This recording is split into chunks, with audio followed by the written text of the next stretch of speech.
Dear students, welcome to our YouTube channel. Previous lecture में हम लोगों ने बीएससी फर्स्ट सेमेस्टर का मैट्रिसेस एंड अलजेब्रा के इंपॉर्टेंट क्वेश्चंस को देख रहे थे और यह जो लेक्चर सीरीज चल रहा है इसमें important questions of BSc first semester matrices and algebra का हम लोग देख रहे हैं। यह यलयू यूनिवर्सिटी के रिगार्डिंग चल रहा है, ठीक है। बाकी अदर यूनिवर्सिटीज़ के लिए भी इंपॉर्टेंट है जहाँ थ्योरेटिकल पेपर होता होगा, ठीक है। तो चलो आज का जो हम लोग का लेक्चर में क्वेश्चन है उस पर बेसिकली है क्या। सबसे पहले कहता है state Fermat's theorem and find the remainder of 8⁻103 when divides by 13, ठीक है। तो हमें इसमें प्रूफ नहीं करना है फॉर्मेट थ्योरम को, केवल और केवल स्टेटमेंट लिखना है और साथ ही साथ हमें करना क्या है, हमें फाइंड करना है अगर हम लोग 8⁻103 को डिवाइड करते हैं 13 से तो उसका रिमाइंडर क्या होगा बाय यूजिंग फॉर्मेट्स थ्योरम, ठीक है। तो चलो सबसे पहले हम करते क्या है, इसका हम लोग स्टेटमेंट लिख लेते हैं, ठीक है। तो सॉल्यूशन की हम लोग बात करेंगे अब। स्टेटमेंट ऑफ फॉर्मेट्स थ्योरम, इसमें हम लोग कहते क्या हैं, आप लोगों ने पढ़ भी रखा होगा। ये सारी चीज़ें तो इंपॉर्टेंट हैं और जितने भी क्वेश्चन बताए जा रहे हैं इस लेक्चर सीरीज में वो बहुत ही इंपॉर्टेंट हैं आपके एग्जामिनेशन पॉइंट ऑफ व्यू से, ठीक है। अगर इसका पीडीएफ चाहिए आपको तो मेरे टेलीग्राम चैनल से आप लोग ज्वाइन हो जाइए। डिस्क्रिप्शन बॉक्स में लिंक दिया हुआ है, व्हाट्सएप चैनल का लिंक भी डिस्क्रिप्शन में दिया हुआ है, वहाँ से आप लोग ज्वाइन हो सकते हैं। वहीं पर आप लोग को क्या मिलेगा, इसका पीडीएफ मिल जाएगा, ठीक है। तो सबसे पहले क्या करते हैं, स्टेटमेंट ऑफ फॉर्मेट्स थ्योरम हम लोग बात करते हैं। तो इसमें हम लोग क्या कहते हैं, सबसे पहले तो होता है if P is any prime, तो उस कंडीशन में क्या होता है, उस कंडीशन में हम कहते हैं कि अगर मान लो ऐसा पी कोई एक ऐसा नंबर है जो कि प्राइम है फॉर एनी इंटीजर, किसी भी integer, for any integer a is not divisible by p, then we have, हम क्या पाते हैं, a⁻p−1 is congruent to 1 modulo p। यही आपका क्या होता है, स्टेटमेंट होता है। स्टेटमेंट आप लोगों को समझ में आया। इसमें क्या कह रहा है, सबसे पहले तो ये कहा जा रहा है अगर कोई p एक ऐसा प्राइम नंबर है जो कि किसके लिए, फॉर एनी इंटीजर ए, ठीक है ना, किसी भी इंटीजर ए के लिए अगर हम बात करें तो हम कहते हैं कि अगर जो हमारा p है वो ए को डिवाइड नहीं कर पा रहा है तो हम कहेंगे a⁻p−1 is congruent to 1 modulo p हो जाता है, ठीक है। तो ये चीज़ आपका था, p is any prime for any integer a is not divisible by p, then a⁻p−1 is congruent to 1 modulo p। This is the statement of our Fermat's theorem, ठीक है। अब हम लोग को करना क्या है, अब हम लोग को क्वेश्चन का सेकंड पार्ट क्या कहता है उसको हम लोग को सॉल्व करना है। कहता है 8⁻103 इज डिवाइडेड बाई 13, तब हमें रिमाइंडर क्या होगा ये हमें पता करना है, ठीक है। इसके लिए हम लोग क्या करेंगे, सिंपली इसके लिए हम लोग सबसे पहले तो देखेंगे यहाँ पर ए क्या है और पी क्या है। आपको पता है यहाँ पर जो, अगर आप थोड़ा सा चीज़ों को कंपेयर करो तो आपको देखने को क्या मिलेगा कि आपका जो पी है वो 13 है यहाँ पर। तो हम कह सकते हैं सेकेंड पार्ट ऑफ क्वेश्चन, ये तो फर्स्ट पार्ट आपका प्रूफ हो गया।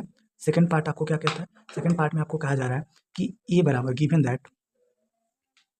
दैट पी बराबर 13, ए बराबर आपका क्या दिया हुआ है, ए बराबर आपका दिया हुआ है 8, ठीक है। ये चीज़ आपको यहाँ तक कंफर्म हो रहा होगा कि ए बराबर आपका 8 है और पी बराबर आपका 13 है। हमारा सबसे फर्स्ट कंडीशन क्या होता है कि जो आपका पी होना चाहिए वो प्राइम होना चाहिए। आपको दिख रहा है P is a prime, obvious से प्राइम है।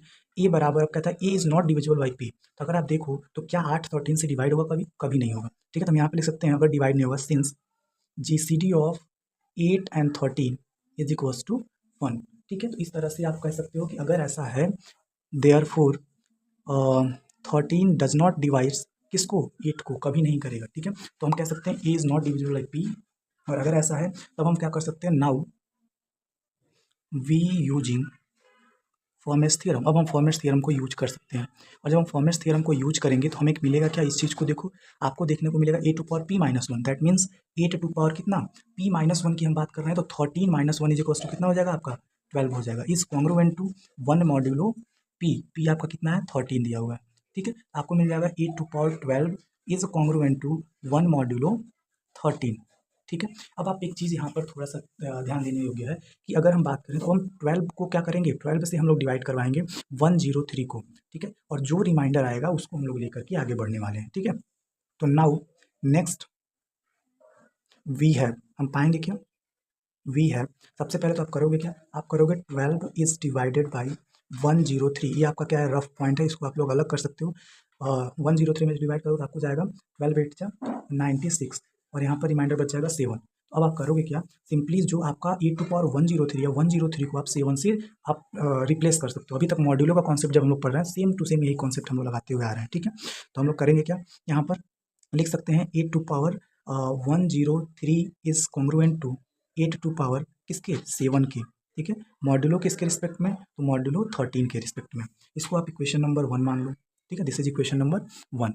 अब हम लोग आगे क्या करने वाले हैं, सिंपल, अब इसी को हम लोग सॉल्व करने वाले हैं। 8 टू पावर 7 अब लिखना चाहोगे आप तो कैसे लिखो, since 8 to power 7 can be written as 8 to power 4 plus 3, this implies that 8 to power 4 into 8 to power 3 आप लिख सकते हो, ठीक है। अब हमें जो वैल्यू निकालना है वो हमें क्या करना है, 8 टू पावर 4 की वैल्यू निकालना है और 8 टू पावर 3 की वैल्यू निकालना है, किसके रिस्पेक्ट में, मॉड्यूलो 13 के रिस्पेक्ट में।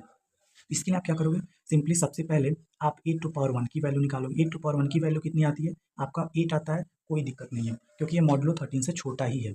अगर आप बात करोगे 8 टू पावर 2 की, दिस इज इक्वल्स टू 64। अब आपको पता है 64 इज ग्रेटर देन 13, तो हम करेंगे क्या, 64 को हम डिवाइड करेंगे 13 से, ठीक है। और जब आप 64 को डिवाइड करोगे 13 से, आपको कितना मिलना चाहिए ये आपको पता होना, ठीक है। तो आप क्या करोगे, 13 डिवाइडेड बाई 60 और 13 डिवाइड करें 64 को, ये क्या हो जाएगा, 4 बार में जाएगा 52 हो जाएगा और यहाँ पर जो आपका रिमाइंडर बचेगा वो 12 बच जाएगा। दैट मीन्स जो आपका 64 है वो किससे रिप्लेस होगा, that will be replacing by 12, ठीक है। तो हम कह सकते हैं 8 स्क्वायर जो है वो आपका 12 मॉडुलो 13 हो जाएगा, ठीक।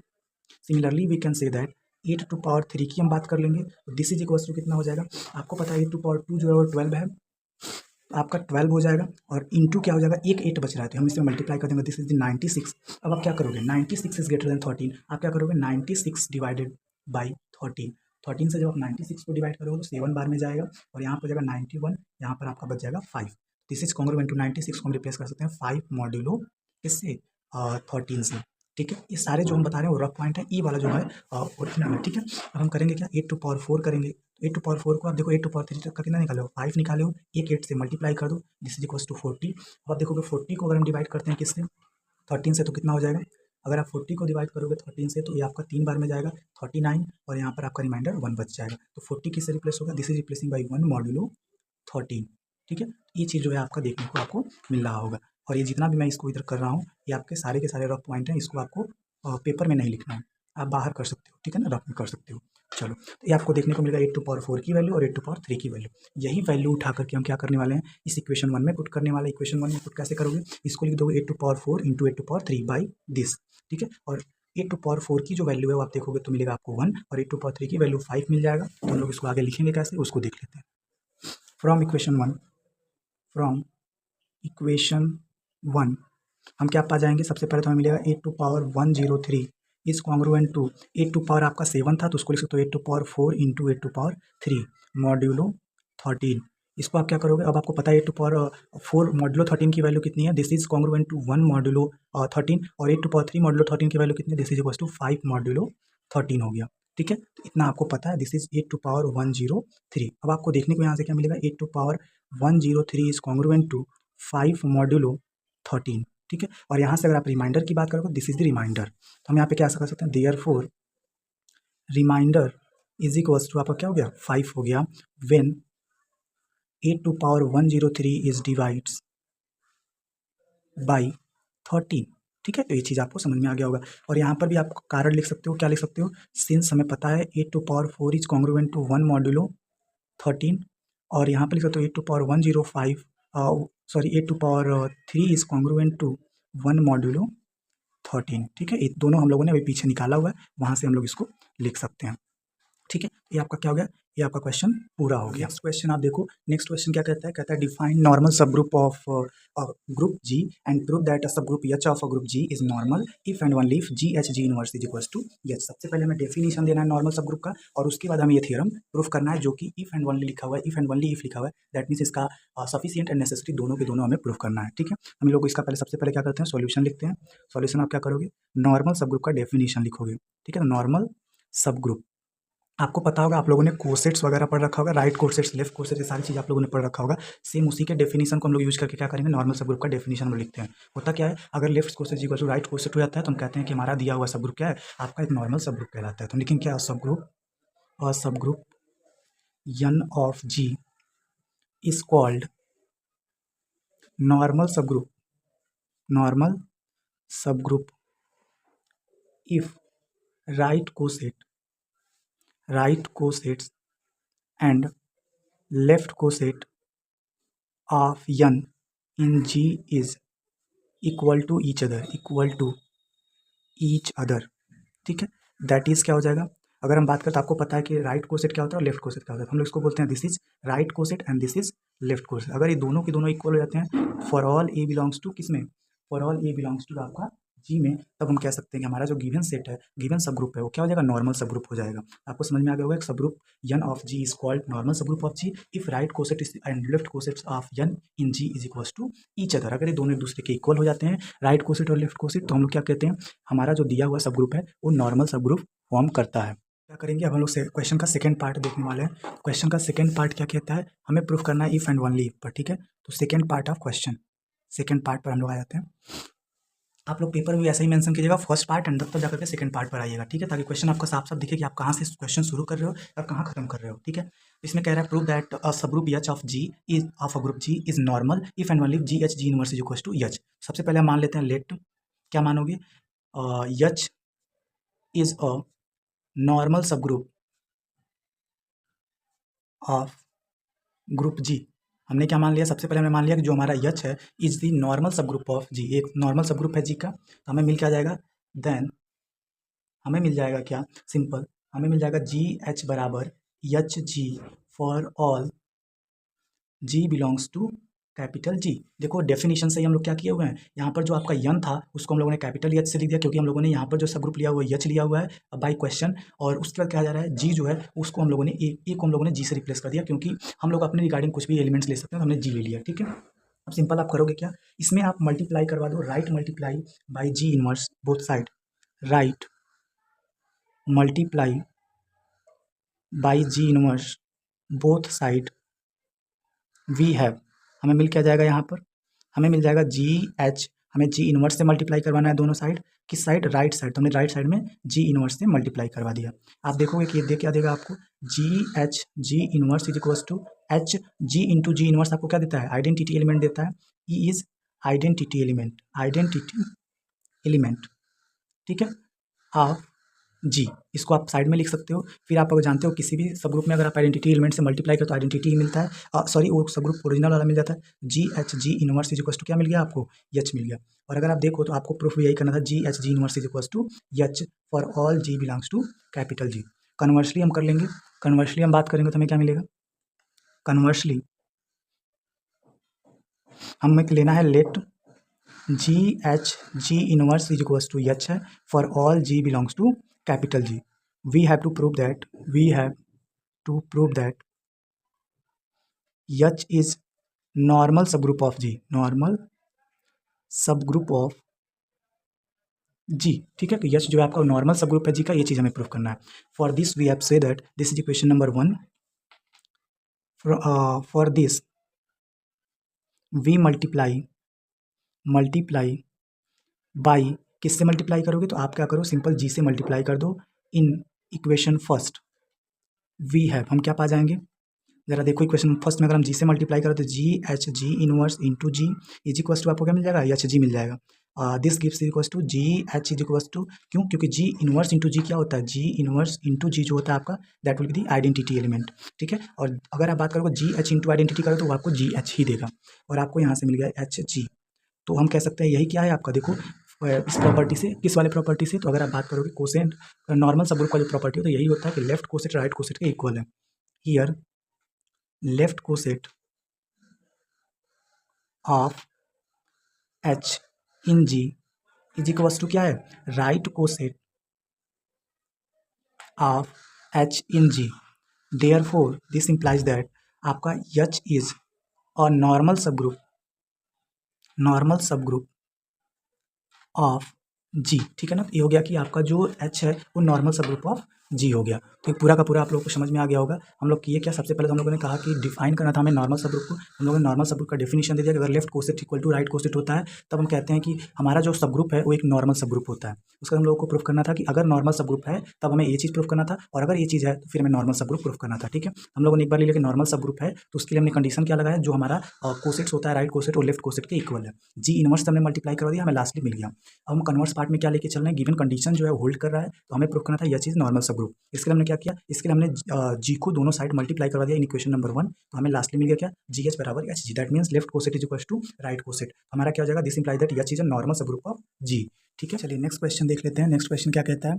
कहता है let R be the group of real number under addition. R जो है आपको पता है कि जो सेट ऑफ रियल नंबर होता है वो अंडर एडिशन जो होता है वो एक ग्रुप फॉर्म करता है। And R plus be the group of positive real numbers under multiplication. जो आर प्लस है केवल और केवल अगर हम रियल नंबर में से पॉजिटिव रियल नंबर्स को निकाल दें और उसका एक सेट बनाए और उसको मल्टीप्लिकेशन के साथ अगर लेते हैं तो क्या बनाता है? वो एक ग्रुप फॉर्म करता है। ये चीज़ बोला गया है। तब हम अगर एक मैपिंग डिफाइन करें किस तरह से आर से आर प्लस में is defined by F x बराबर ई टू पावर एक्स, तो हमें प्रूफ करना है कि जो ये मैपिंग है वो एक आइसोमॉर्फिज्म है।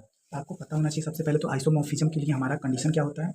तो आपको पता है कि अगर होमोमॉर्फिज्म हो, वन वन हो, ऑन टू हो और आइडेंटिटी का अगर कंडीशन फॉलो हो रहा है तो फिर हम क्या बोलते हैं, हमारा गिवन जो फंक्शन है वो क्या हो जाता है, आपका आइसोमॉर्फिज्म हो जाता है। ठीक है, तो सेम इसी चीज़ को हम लोग क्या करने वाले हैं, प्रूफ करने वाले हैं। सबसे पहले हम क्या लेके चलेंगे, number first, for proving F is isomorphism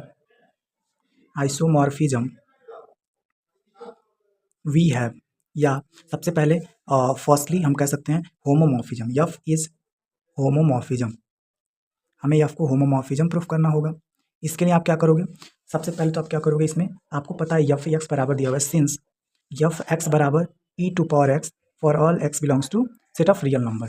ठीक है, तो इसमें हमें करना क्या है, अब हमें एक्स बराबर अगर दिया हुआ है कि वो सभी सभी सेट ऑफ रियल नंबर में बिलोंग कर रहे हैं, हमें पता है अगर हम f of x plus y की बात करें तो ये हो जाएगा आप e to power x plus y, और आप लिख सकते हो e to power x plus y को e to power x into e to power y, और आपका ई टू पावर एक्स जो होगा एफ एक्स है और ई टू पावर वाई जो है वो क्या है आपका एफ वाई हो जाएगा।